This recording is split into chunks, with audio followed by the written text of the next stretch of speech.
Hello friends, मैं Firoz Memon the voice में आप सभी का स्वागत है। हम खड़े हैं भिवंडी के कल्याण रोड साईं बाबा मंदिर के पास में। मैं आपको बता दूं कि महानगर पालिका यहाँ पर कार्रवाई शुरू कर रही थी। क्या कार्रवाई थी? यहाँ पर मार्किंग किया जा रहा था, जो कि मास्टर प्लान अभी आने वाला, जो डीपी डेवलपमेंट प्लान के अंतर्गत जो तोड़क कार्रवाई अंजुर फाटक से लेकर कल्याण नाके तक हुई, अब वो जो है कल्याण रोड की तरफ मुड़ने वाली थी। इसको लेकर यहाँ पर जो है मार्किंग की जाने वाली थी आज, लेकिन कल्याण रोड के जो लोग हैं, कल्याण रोड की जो संघर्ष समिति है, इनके लोग जो है आज महानगर पालिका के काम को रुकाया उन्होंने। और उनका ये कहना है कि ये अभी तक के प्रस्तावित प्लान, जो डेवलपमेंट प्लान जो निकाला गया है सरकार की तरफ से, महानगर पालिका की तरफ से, ये अभी फ़िलहाल प्रस्तावित है। प्रस्तावित मतलब प्रपोज्ड है। प्रपोज्ड का मतलब होता है कि अभी तो समझो शादी के लिए रिश्ता गया है और यहाँ पे ये लोग जो है मार्किंग करके थोड़ा कार्रवाई भी कर देते हैं।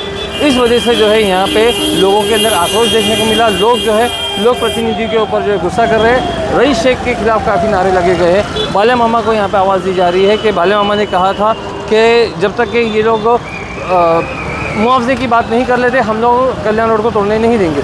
अब यहाँ पे जब मार्किंग हो रही है तो पुलिस भी अपनी तरफ से, पुलिस भी यहाँ पे पुलिस बंदोबस्त आया है। पुलिस हस्तक्षेप कर रही है कि इनको सिर्फ मार्किंग करने तो तोड़ नहीं रहे। लेकिन लोगों का कहना है कि एक बार जब प्रस्तावित है तो इनको कैसे मालूम है कि कितना मार्किंग करना है और कितना नहीं करना है। बात हर जगह से दुरुस्त है, लेकिन यहाँ पर फिलहाल काफ़ी कुछ जो है हमें हंगामा देखने को मिल रहा है। लोगों से भी हमने बात की और अधिकारियों से भी बात की। क्या कुछ कहा लोगों ने, आइए सुनते हैं। सबसे पहले तो मैं तमाम मीडिया वालों का शुक्रिया अदा करता हूँ कि इस मुसीबत के वक्त में आप लोगों ने हमारा साथ दिया। और मैं माननीय फडणवीस साहब और शिंदे साहब से अपनी आवाज़ कहना चाहता हूँ कि हमारे साथ गैर कानूनी तौर से हमारे साथ जाती हो रही है। ये परमिशन जो ये डीपी प्लान है, ये पास नहीं हुआ, मंत्रालय ने इसको पास नहीं किया। उसके बावजूद भी जिस तरह धामन नाके वाले को गैर कानूनी तोड़क कार्रवाई करके तोड़ दिया गया, उस तरह हमारे को भी तोड़ने की साजिश रची जा रही है। हमारी संघर्ष समिति, हम लोग इसका विरोध करते हैं। कमिश्नर साहब का काम ये था कि जब प्लान पास होता उसके बाद डीपी प्लान पास होने के बाद मार्किंग के लिए आते, और ये लोग मार्किंग के लिए आ गए हैं। मैं शिंदे साहब से, फडणवीस साहब से और तमाम नेता लोग जो अधिवेशन पे है, आसिम भाई से और हमारे एमएलए माननीय एमपी साहब, हमारे बाले मामा साहब से भी गुजारिश करता हूँ कि ये हमारे साथ जाती हो रही है। हमारा 3 बार टूटा है और हमने खुशी दिया है। और जहाँ पे 10 फीट है वहाँ से भी मेट्रो जा रही है, कोई ट्रैफिक का इशू नहीं है। जब ट्रैफिक बड़ी गाड़ियों का बार एक्सीडेंट हो रहा है, हमारे तमाम पत्रकारों ने उसका ऑब्जेक्शन लिया कि भाई बड़ी गाड़ियों को बंद करा जाए और बड़ी गाड़ियों का समाधान किया जाए। उसका समाधान ना करते हुए भी बार हमारे ऊपर जो तोड़क कार्रवाई की जा रही है, 1700 करोड़ रुपया देकर माननीय शिंदे साहब ने भूमिगत किया। और रईस शेख साहब की बात कुछ स्पष्ट ही नहीं है, वो कुछ स्पष्ट नहीं कर रहे। उन्होंने कहा 664 करोड़ रुपया वहाँ पास हो गया है और पब्लिक को दिया जाएगा। और कल उन्होंने कहा कि अधिवेशन में मांग करता हूँ मैं कि जिनका टूटा उनको दिया जाए। तो बात उनकी स्पष्ट नहीं है। रईस शेख साहब का काम ये था कि वो पब्लिक के पास आते, हमसे पूछते आपकी मांग क्या है, हमको क्या चाहिए। वो हमारे एमएलए है, हमारी बात उनको रखना चाहिए। और वो हाउस में दूसरी बात करे, यहाँ दूसरी बात। उनका क्या मामला है वो हमको स्पष्ट तो करे, वो हमसे आके मिले। बाले मामा साहब ने कहा कि जब तक इनका कंपनसेशन की बात नहीं होगी, आप लोगों ने न्यूज़ लिया था, जब तक हम इनको मार्क करने नहीं देंगे, तोड़ने नहीं देंगे। उसके बावजूद भी आज हम ये लोग मार्क करने के लिए चले आ रहे हैं। तो मेरी गुजारिश है आप लोग के, आपके चैनल के माध्यम से, शिंदे साहब से, माननीय फडणवीस साहब से और तमाम जो विपक्ष के नेता है, तमाम लोगों से, कि ये हमारे साथ जो गैर कानूनी विवाद हो रहा है और जो गैर कानूनी हमारे साथ काम किया जा रहा है, म्यूनसिपालिटी की जाती है, महानगर पालिका की जाती है, कमिश्नर साहब को भी सोचना चाहिए कि हम लोग 50-60 साल से यहाँ बसे हुए और 3 मरतबा हम लोग दिल बड़ा करके, हमारा 3 मरतबा टूटा, हमको कुछ भी नहीं मिला। 3 मरतबा टूटा है, 32 फीट मेरा टूटा है, 32 बाई 50, 1 रुपया नहीं मिला।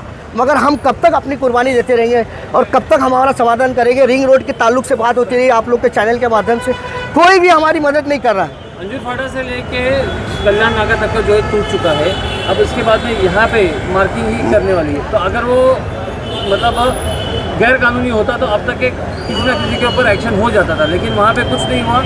यहाँ तक के देखा जा रहा है कि सीएम का भी वहाँ पे समर्थन है। तो अभी यहाँ पे आप लोग क्या कर लोगे? हम लोग अभी, हमारे लोग, हमारी समिति के लोग नागपुर गए हैं और वो लोग अपनी बात रखेंगे वहाँ पे माननीय शिंदे साहब से, फडणवीस साहब से, अपने संघर्ष समिति के लेटर के ताल्लुक से बात रखी जाएगी तो ही बात होगी। आपने रईस शेख के खिलाफ नारे लगाए हैं, उसकी क्या वजह थी? रईस शेख साहब कोई बात को स्पष्ट नहीं करते। रईस शेख साहब जनता के प्रतिनिधि है, वो उनका काम ये है कि हमसे मिले तो सही आके। हमने उनको वोट दिया है, बिना हमने पैसे वोट उनको दिया है। इतनी उन्होंने मेहनत से जो है कि अभी हाल ही में हमने देखा कि वीडियो में बताया गया पार्लियामेंट में हमारे लिए बात किया जाता है, लेकिन हमारे सामने आके वो चीज़ की बात नहीं किया जाता। तोड़ने की बात और मुआवजे गैर की बात कानूनी अगर ये करता है। प्रॉपर्टियाँ होती तो आज लोगों के पास उस चीज़ का पेपर होता। जब उस टाइम वो लोग कुछ नहीं कर रहे तो आज क्यों कर रहे हैं? हमारे पास पेपर है, विटनेस है हमारे पास वो चीज़ का। पेपर हो तो जो चीज़ हमने आज 40 साल पहले खरीदा है वो ऐसे ही खरीद लिया है। बाला मामा भी बोला था तोड़ने बाला मामा ने भी ये चीज़ का हम लोग को बोला गया था कि जब तक यहाँ का वहाँ का कुछ मामला हल नहीं होगा, कल्याण रोड पे मैं कुछ कार्रवाई करने नहीं दूंगा। या हम लोग गैर कानूनी नहीं है, देशद्रोही नहीं है, हम लोग यहाँ के रहवासी है, रहते 40-40, 50-50 साल से हमारे बाप दादा लोग यहाँ रहते हैं। अगर आके ऐसे ही तोड़ दिया जाएगा तो हम लोग कहाँ जाएंगे? 3 बार यहाँ डीपी प्लान हो चुका है, अभी आप हमारे पास कुछ देने के लिए है ही नहीं, सिवाय हमारे पास जो 10 फीट 12 फीट 15 फीट की जो दुकानें हैं, हमारी दुकानें 35-40 फीट की थी। जिस तरह से मैं वही बता रहा हूँ बार-बार कि जिस तरह से ये लोग जबरदस्ती वहाँ पे जबरदस्ती दादागिरी है, यहाँ पे कर लेंगे तो आप क्या करेंगे? दादागिरी है उनकी। रुक जा ये पुलिस बल का प्रयोग करके लोगों को डरा के जबरदस्ती हर चीज को तोड़ रहे हैं, ये गलत बात है, सरासर गलत बात है। हम कोई भी चीज को हम लोग ढूंढ के इसके लिए लाते हैं, चुन के लाते हैं ताकि हमारा कोई सपोर्ट करे और लीगल सपोर्ट करे। हम इन लीगल काम के लिए सपोर्ट में नहीं है। मंजूर करें उसके बाद डीपी प्लान यहाँ का डीपी प्लान पूरा क्लियर है यहाँ पे, और बिना बात किए हुए उन लोगों ने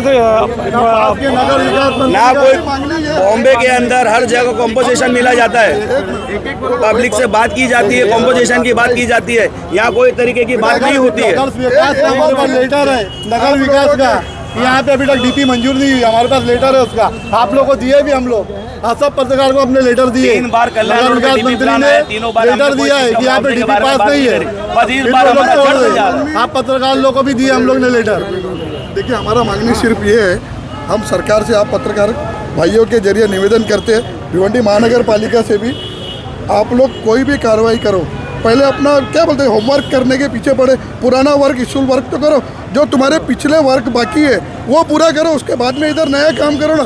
तुमसे पुराना काम होता नहीं है, नया काम लेके आ जाते हो, कहीं भी तोड़ के छोड़ देते हो, बनाने का ठिकाना नहीं, तोड़ने के पीछे पड़े। पहले जब तक के पुराना डीपी क्लियर नहीं होएगा, हम कल्याण रोड पे नया डीपी हम लोग को मुआवजा भी देना, पहले मुआवजा दो।